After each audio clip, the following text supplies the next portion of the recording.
Hi, everyone, and welcome to the first screening news update of 2021. In the news this week, 7 plant managers at an Iowa meat processing plant got fired because they were betting on how many of their employees would test positive for COVID 19. An outbreak happened at the Tyson pork processing plant back in March and April. One official who took a tour of the facility during the outbreak said conditions were so bad that they, quote, shook him to the core. Now, while this was all going on, people were getting sick and even dying. The plant manager set up a cash buy in, winner take all wager so that the managers could bet on how many of the plant's 2,800 employees would eventually get COVID 19. After an investigation, the managers were fired. The plant was closed temporarily. But in case you are wondering, 1,000 of their employees eventually tested positive.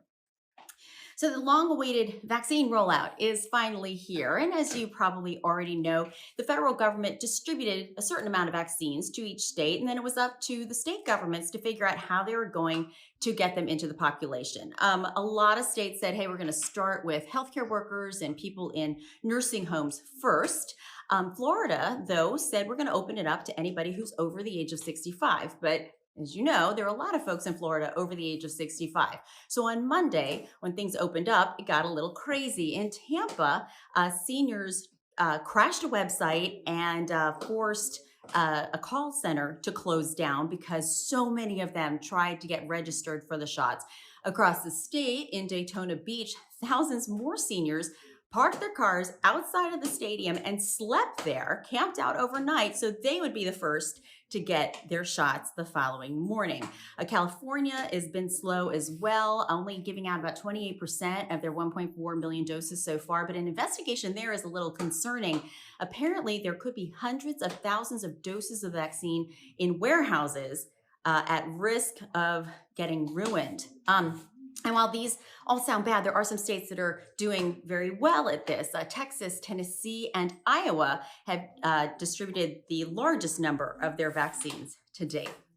Now, with all of us continuing to work from home, it is pretty natural for managers to wonder, am I really getting that full 8 hours out of my employees? Or are they getting distracted with things like kids or laundry?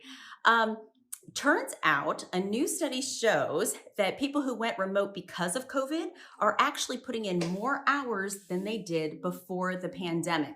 An LA staffing company called Robert Half surveyed almost 3,000 people about their work habits, and they found out that 45% of them are working more than the expected 8 hours. And when it comes to professionals, 70% say they're not just working around the clock during the week, they're working weekends as well.